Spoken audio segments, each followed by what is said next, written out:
CBS 6 News at 6 starts now. Chesterfield police have arrested a man and charged him in connection with a sexual assault, and police believe there could be more victims. Good evening, I'm Bill Fitzgerald. And I'm Janine Samuels. 55-year-old Elmer Jimenez is charged with rape, object sexual penetration, aggravated sexual battery, and unlawful filming. Police say the charges stem from a November 26th assault of a woman police say knew Jimenez. He's being held at Riverside Regional Jail. If you have any information about this case, Chesterfield Police ask you to call them at 804-748-1251.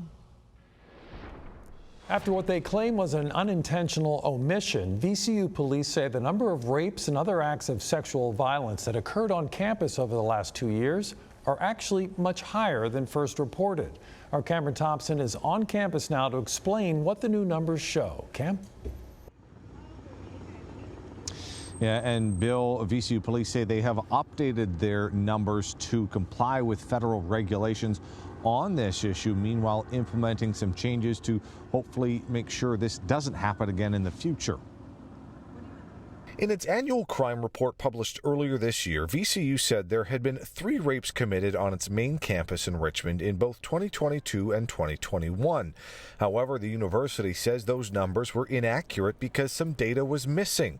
So the number of rapes in 2021 has since doubled to 6, while 2022's number increased to 19. In a footnote added to the report, the university said it was updated in late November when police realized statistics provided by the school's Title IX office were, quote, unintentionally omitted, end quote. Police say victims of sexual assault can either report the case to them, to Title IX, or both. Along with an undercounting of rape cases, VCU says cases of fondling, dating violence, and stalking were also underreported. Meanwhile, in relation to the increase of rapes on campus between the 2 years, a gap which only increased with the data correction, VCU's police chief says no chief wants to see an increase in crime data other than sexual assaults because they are underreported nationwide for various reasons, and an increase is, quote, believed to be largely related to increased reporting, end quote. Now, the university says they sincerely apologize for the error and have implemented some internal machinations to hopefully catch this from in future, including quarterly reviews of campus partners to review future data and catch any inconsistencies. In Richmond, Cameron Thompson, CBS 6 News. Thank you, Cameron. State leaders plan to help students bounce back from pandemic learning loss is getting underway. Our Tyler Lane sat down with Virginia's top education official to discuss the All-In Tutoring Initiative and how school districts here in Central Virginia are putting the plan into action.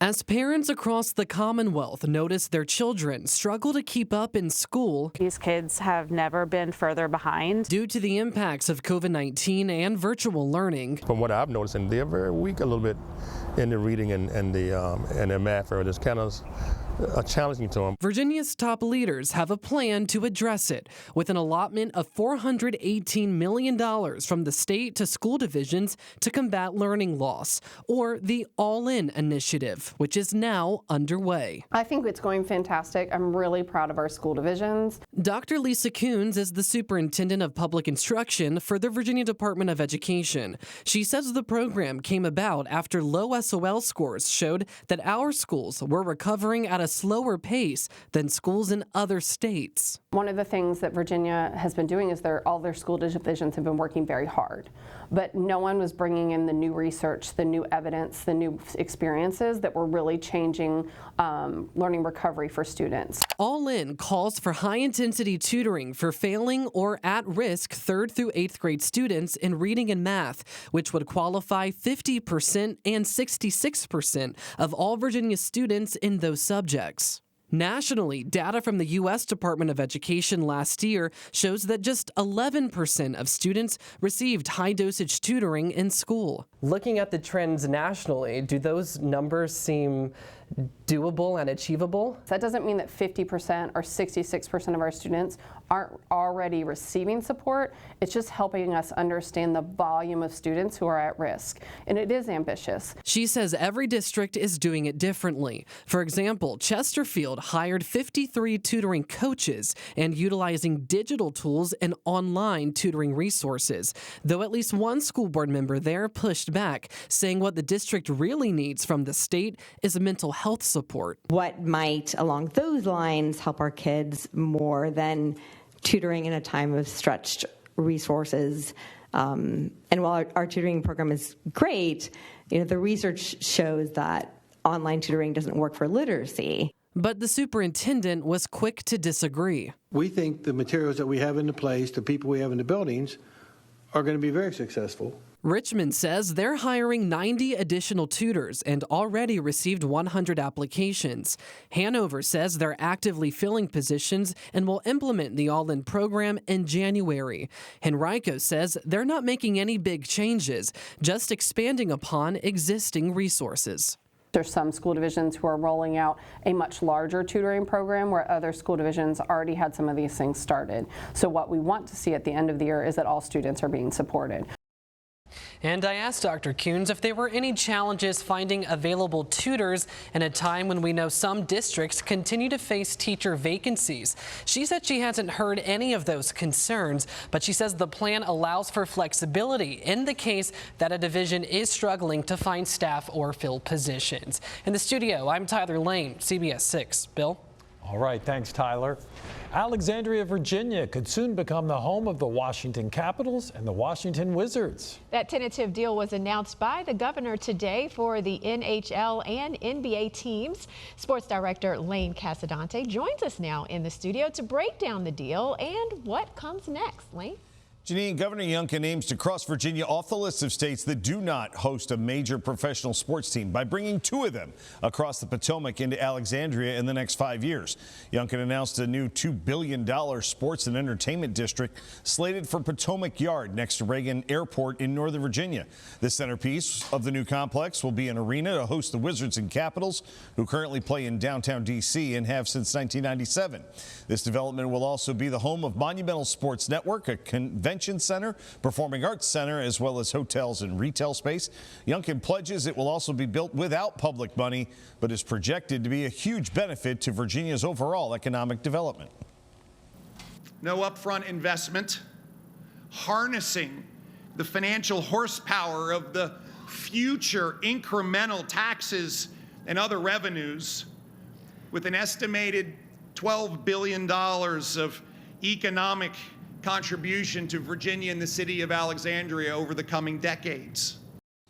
Governor Youngkin will ask the General Assembly to approve the creation of a Virginia Sports and Entertainment Authority, much like the new group in Henrico County that can issue bonds. Tax revenue from the new development will go towards paying off those bonds. The new arena and development is expected to open in 2028. Exciting development. In the meantime, it feels like hockey weather out there. Zach, there's a chill in the air. There is, and it's anything but exciting, though. This week has been, for real scientists and weather, kind of a boring week, and that's fine because we're going to get our storms. We had one this past weekend, and we needed some days to dry out. We got another big storm system coming in for the upcoming weekend. It'll bring us a little bit of a different result, which we'll talk about later. Let's check out what we've got outside right now. And it's cold. The temperature is 50 in Richmond. That's a little misleading. It's colder than that in most areas. You can see temperatures mid-30s in many locations, mid-40s elsewhere. So that 50 kind of stands out as the definite outlier. Up top, skies have cleared out now. And around the region, we've got the center of this big high pressure back to our north and west over parts of Indiana and Illinois. But again, it's a huge area of high pressure, and it will bring us a cold night tonight as temperatures over the next 12 hours dip all the way down into the mid-20s. And it's going to keep us cold tomorrow as well. So tonight, clear and cold, low of 27. Tomorrow, sunny but cold, high of 47. Talk about the meteor shower tonight and also the storm system for the weekend coming up. All right, thank you, Zach. Right now, more than 3,000 families in Virginia desperately need what's called a developmental disability waiver. Governor Youngkin announced today a plan to help those waiting for the special care services their loved ones may need. Our Elizabeth Holmes was there for the announcement. She joins us now live with the latest details on that plan. Liz? Bill, there are 3,440 Virginians on that list, and it's called a Priority 1 list. That means that those people need special health care services that can be covered by a DD waiver, and they need it in about a year or less. Now, Governor Glenn Youngkin is pledging $300 million to make that list go from over 3,000 people to zero. But some people who already receive a DD waiver have their doubts.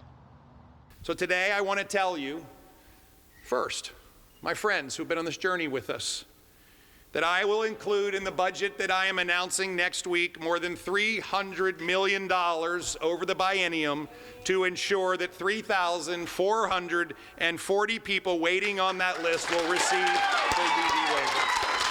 A standing ovation for Governor Glenn Youngkin, announcing that soon more than 3,000 Virginians waiting for critical health care services will wait no more. Well, having been advocating since my boys were born for 34 years, it's tremendous. Thank you so much. For parents like Kim Goodlow who have children with developmental disabilities, getting a waiver to cover special services like therapy or group home care is a godsend. She waited 17 years for one of her children to get one. We were in critical despair before Matthew got his waiver. Our family was on the brink of falling apart. $300 million will be put toward funding waivers for all of the families who take priority. It would take a lot. But some families, like Canon Jeter's, worries. There isn't enough support. It's just not there.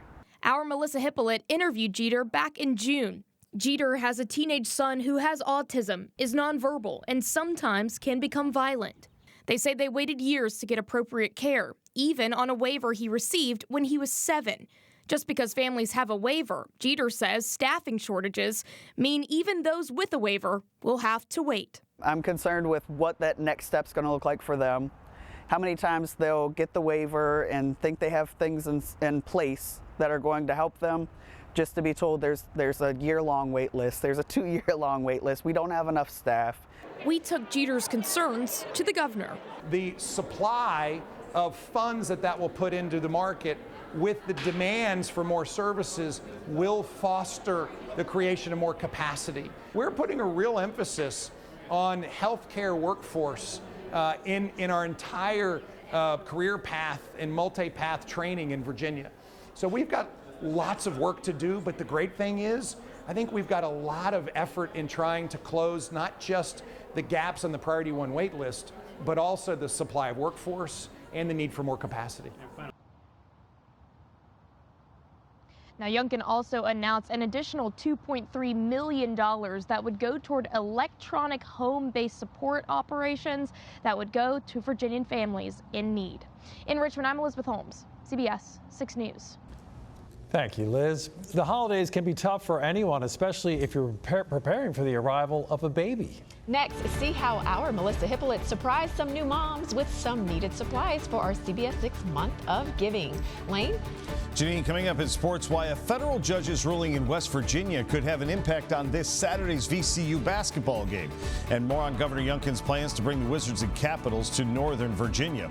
Your Rosie's play of the day. This is from last Saturday's Class 4 state title game down at Liberty. Phoebus freshman quarterback Mauricus Banks finds Keontae Gray 86-yard touchdown pass. That's good enough, right? As he gets behind the defense. That came with 1 second left in the game. That gave the Phantoms a 21-14 win and their 3rd straight state title. The Phantoms have won 35 straight games in 42 of their last 43. That's the kind of play that movies are made of. Yeah. And TV shows. And, oh, remember what I did in high school? He's going to be telling that story to his great-grandkids. 86 yards. On the last 1 second left in the game to win the state championship. And he had to keep his eye on that ball. That was a tough one through all the hands. Cannot let the receiver get behind you.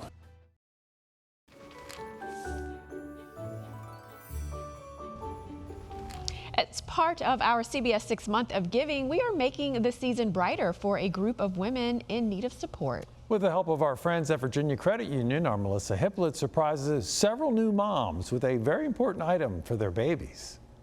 Hey, I'm Melissa Hippolyte. We are here in Gilpin Court today to surprise 3 mothers with car seats for their babies. Come on.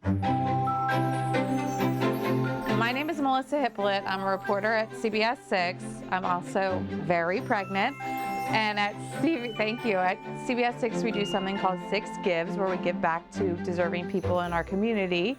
And so Little Hands let me know that you ladies are expecting or just had a baby 3 days ago, and that you could use some items. So each of you gets one of these big items. And so I'd love for you to start opening these right now. So what is it? It's a car seat. Yes. Do you think you can make use of these? What do you think? I'll definitely use this. This is needed now. I really did need one of these. Oh, thank you very much. You're welcome. I hope your baby enjoys it. Over there. Oh, gosh, it is. And what a great item to have, because, boy, when that baby comes, if you don't have the car seat yet, it's really hard to get motivated to get stuff done. So. Most definitely. Safety first. Now let's go ahead and head outside to see how things are looking and how they are feeling. Zach?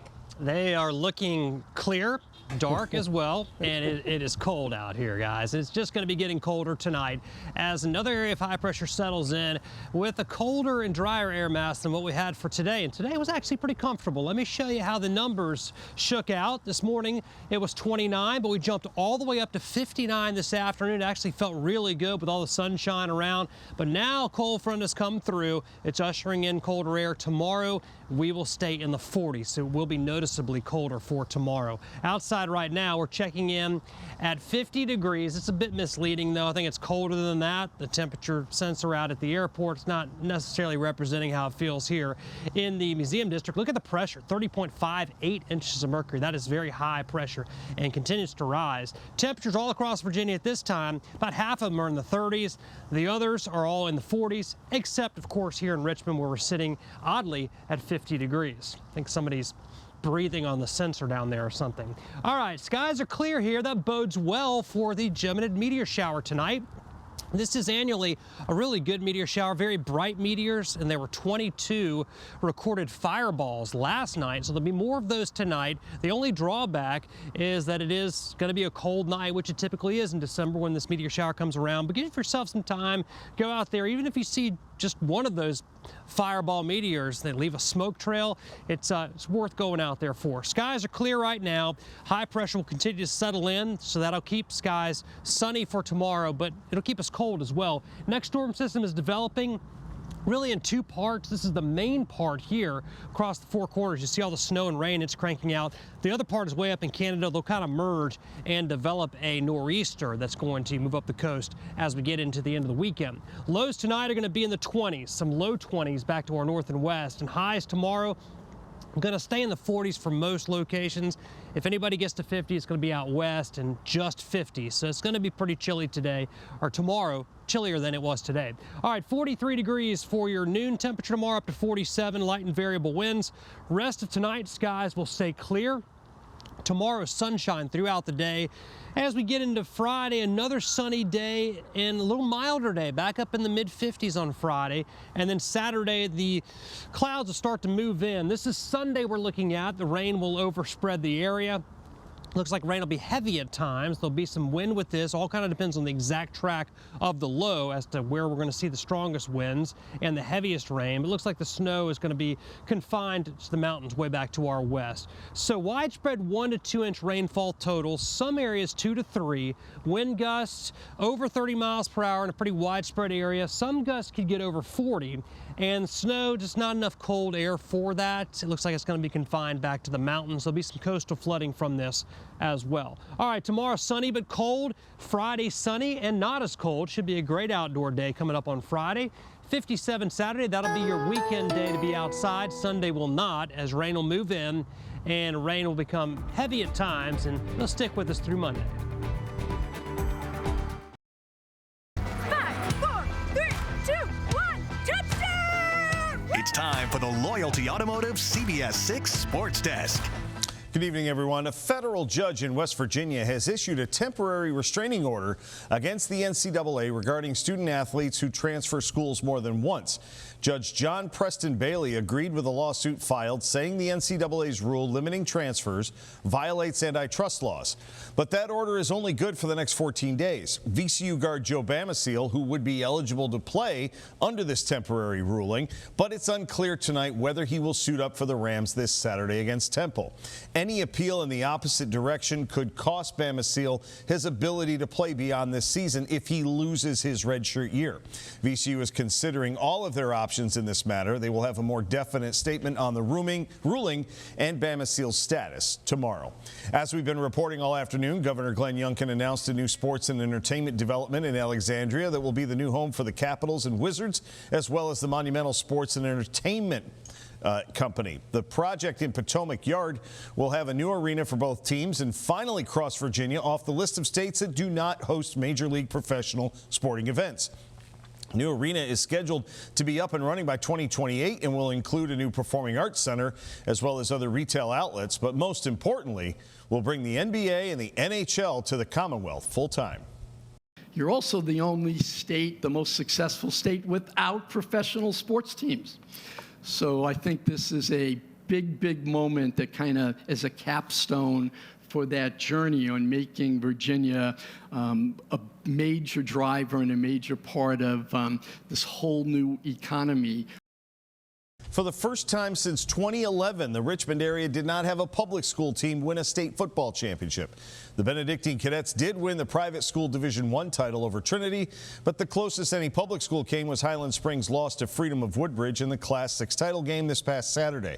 That was enough, though, to secure them the top spot in our final coaches poll of the season. The Springers got 19 of 21 possible first-place votes after finishing 13-2. Manchester, Varina, Thomasdale, and Matoaka, who had their best season since 2005, round out the top 5. Benedictine did get 2 first-place votes, moving up 2 spots in the final poll. Dinwiddie, Armstrong finished 8th, Trinity finished 9th, and the Huguenot Falcons gave the city schools 2 spots in the final top 10. Midlothian volleyball coach Ian Wojciechowski and senior Max Law were both honored by the VHSL as Class 6 Coach and Players of the Year today in state volleyball. The Trojans finished 20-3 and won their first ever state title. Teammates Caleb Brown and Josh Hins also made All-State first team. That is the latest from the Loyalty Automotive Sports Desk.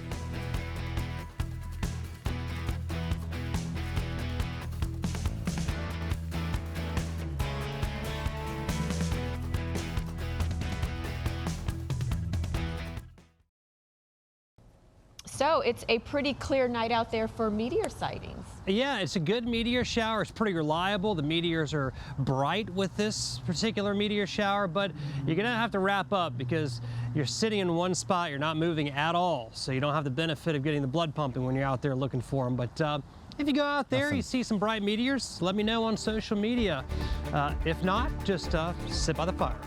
All right, thanks, Zach. Thank you for watching. We'll see you at 7:30.